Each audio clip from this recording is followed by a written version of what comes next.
avant d'entrer dans les vifs du sujet, rassurez-vous de vous abonner à la chaîne SPS Sauver pour Sauver afin de ne pas louper les prochaines vidéos.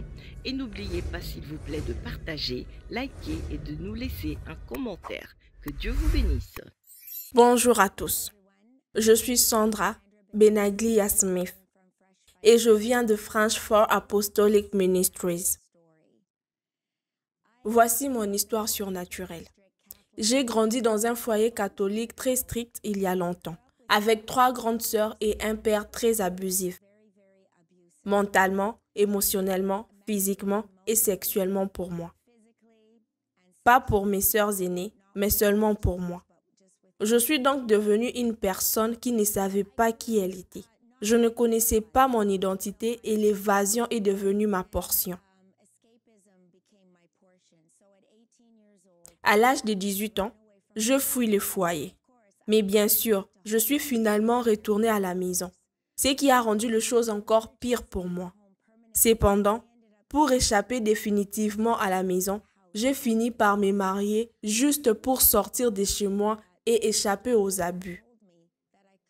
J'ai été maltraitée de manière si horrible que les médecins m'ont dit que je ne pourrais jamais avoir d'enfant. C'est devenu une croyance pour moi, que je ne pourrais jamais avoir d'enfant. Alors, je me suis mariée une première fois, mais ça n'a pas marché. Car la raison pour laquelle je l'ai fait était simplement de sortir de chez moi.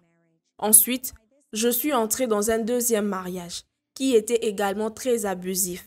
Mais avec cet homme, j'ai eu des enfants. Mon premier-né s'appelait Stefano et il est né. 3 ans plus tard, mon deuxième fils est né. Maintenant, vous devez vous rappeler que l'on m'avait dit que je ne pourrais jamais avoir d'enfants. Donc, ces 2 enfants étaient déjà pour moi des miracles de Dieu. Je ne connaissais pas Dieu en grandissant en tant que catholique, mais j'ai découvert Dieu en chemin, dans ma destinée. Je savais qu'il y avait quelque chose de plus. J'aspirais à quelque chose de plus de Dieu et je sentais sa présence. Je savais qu'il était là avec moi, mais je n'avais pas de relation personnelle avec le Seigneur. Et pendant mon deuxième mariage, j'ai été sauvée et j'ai commencé à crier à Dieu. Mon mariage était très abusif physiquement, mentalement, émotionnellement. Et nous savons que même si vous êtes marié, vous pouvez toujours être violé. Et c'est ce qui m'est arrivé dans mon deuxième mariage. Alors Dieu a commencé une œuvre en moi. J'ai élevé mes enfants sous le joug de l'abus, du traumatisme, de la douleur. Et j'ai juste marché avec le Seigneur. Et à l'âge de 7 ans, quand mon fils avait 7 ans, il est devenu très malade et il a été diagnostiqué avec une tumeur au cerveau.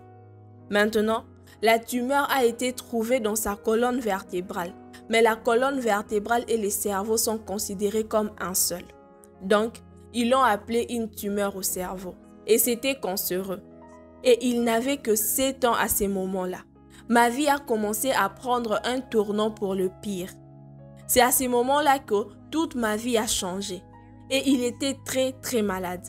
Nous avons subi une opération, une chimiothérapie, des traitements de radiothérapie. 1 an plus tard, mon fils est finalement décédé du cancer.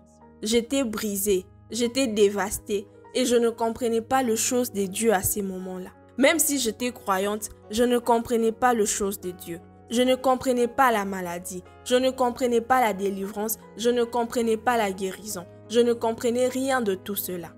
Et donc, il est finalement décédé à seulement 8 ans et à ce moment-là, en 2002, peu de temps après cela, seulement 3 semaines après cela, mon mari a fini par partir. Et puis 2 semaines après cela, j'ai perdu mon emploi en plein temps. Et donc, 3 choses se sont très rapidement produites dans ma vie qui m'ont vraiment fait vouloir me suicider.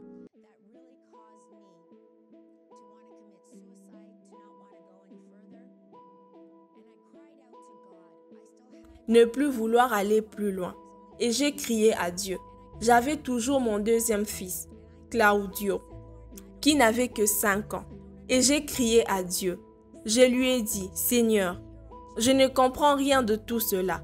Je ne comprends pas la maladie. Je ne comprends pas comment un enfant de 8 ans peut mourir d'une telle maladie.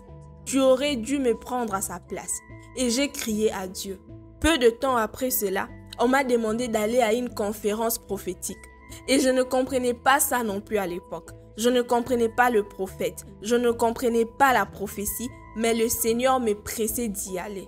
Et j'ai fini par y aller. Et cette femme a commencé à me parler avec intensité. Elle a commencé à me dire de paroles et j'ai dû la questionner. Je me suis dit, parlez-vous à la bonne personne? Mais cette femme de Dieu parlait avec tant d'intensité et de puissance et elle a insufflé la vie en moi. Elle m'a dit comment Dieu avait pris ma boîte électrique et l'avait installée correctement et comment l'ennemi était venu pour retirer le fichier électrique et le remettre en place. Et que Dieu venait pour recalibrer cette boîte électrique dans ma vie. Elle m'a parlé d'un ministère que Dieu allait faire naître avec la guérison et la délivrance. Et je pensais totalement que cette femme ne savait pas de quoi elle parlait. Mais quelque chose m'a poussé à écouter l'intensité de la puissance de Dieu qui sortait de cette femme. Et je commençais à recevoir la parole. Mais je ne la comprenais pas. Alors, me voilà, 7 ans plus tard, je rencontre l'homme de mes rêves. Dieu a mis quelqu'un dans ma vie en qui il savait que je pouvais avoir confiance. Parce que la confiance était un énorme problème dans ma vie. Donc, en 6 mois, j'ai épousé un homme de Dieu merveilleux qui fait maintenant partie de ces ministères que nous avons. Son nom est Todd Smith. C'est mon mari. Et nous avons commencé un voyage pour le Seigneur. Le Seigneur a fait naître un ministère à travers nous. Et ce qui s'est passé par la suite était complètement miraculeux de la part de Dieu. Nous opérons sous le don de guérison, sous le don de délivrance, les miracles, les signes et les merveilles. Et un jour, alors que je me préparais pour un service de guérison et de délivrance, nous prions et nous jeûnons avant chaque service. J'étais dans mon temps de prière et de jeûne et à ces moments-là, il n'y avait personne à la maison. Et je commençais à ressentir cette impulsion de l'esprit. Et mon esprit intérieur a commencé à bouillonner. Et je pouvais sentir cette intensité entrer dans mon esprit. Et je me suis dit, Seigneur, je ne sais pas ce qui se passe ici, mais quelque chose s'y passe. J'avais l'impression de donner naissance à quelque chose. Et alors que je commençais à prier et à chercher le cœur de Dieu, parce que c'est que Dieu fait pendant notre temps de prière et de jeûne, avant un service de guérison et de délivrance, c'est qu'il commence déjà à me montrer qui va venir. Dieu commence déjà à me montrer des personnes qui viennent le blesser et le briser. Ceux qui souffrent de différentes infections, le maladie, le démon qui opère, l'oppression et qui pèse sur le gens. Et c'est ainsi qu'il travaille avec moi. Il me montre ces choses. Et quand je vois les gens entrer dans la pièce, je dis d'accord, Dieu, tu m'as déjà montré. Donc, la prière et le jeûne sont aussi importants. Pendant ces temps-là, j'ai senti ces bouillonnements et cette agitation. Et c'était un moment incroyable. Et j'ai juste tendu la main vers Dieu et je dis, Seigneur, que veux-tu me montrer aujourd'hui? Et soudain, je commençais à voir le port du ciel s'ouvrir. J'ai vu cette nuée de gloire commencer à descendre. C'était si dense et si beau.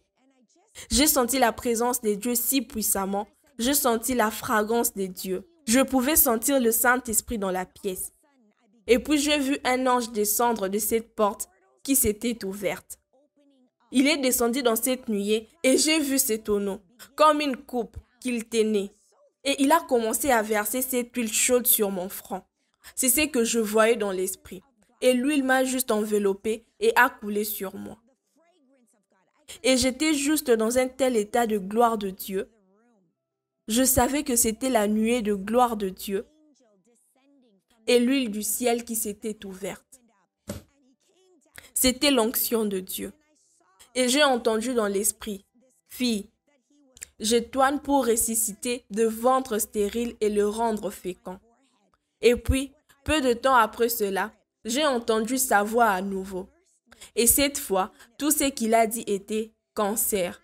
Et je savais, comme je savais dans mon esprit, et la nuée s'est levée. Et je pouvais sentir l'huile toujours sur moi. Et j'ai juste commencé à prier en langue et à crier à Dieu. À partir de ces moments-là, j'ai su que Dieu m'avait ointe pour le ventre stérile. Et je veux juste vous dire aujourd'hui, nous avons prié. J'ai prié pour tant de femmes, tant de couples qui étaient stériles, à qui les médecins avaient dit qu'ils ne pourraient pas avoir d'enfants. J'ai prié pour eux et leurs ventres se sont ouverts pour être féconds. Ils ont eu des enfants uniques, des jumeaux, voire même des triplés. Et nous avons vu le cancer guérir dans notre ministère. La maladie est éradiquée. La gloire de Dieu descend sur le gens et le fait de Dieu entre et éradique la maladie et la maladie.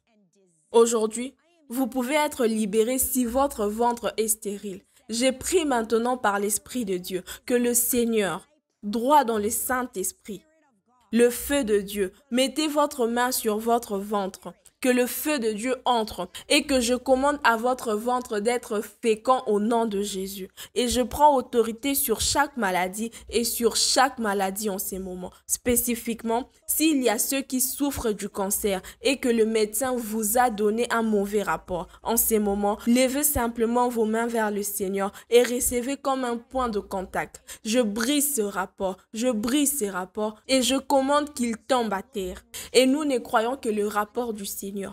Je brise chaque tentacule. Je brûle chaque tumeur. Je commande à chaque tumeur d'être pulvérisée au nom puissant de Jésus. Et je commande au cancer de vous quitter maintenant par le feu de Dieu. Et au nom de Jésus, soyez guéris et entiers. Au nom de Jésus, Amen et Amen. Si vous avez été béni par ces enseignements, ces temps de louange et d'adoration, ces témoignages, n'hésitez pas à vous abonner sur cette chaîne SPS Sauvé pour sauver. SPS Sauvé pour sauver, l'évangile de Christ pour le salut des âmes. Ici, nous témoignons de Jésus. Que Dieu vous bénisse.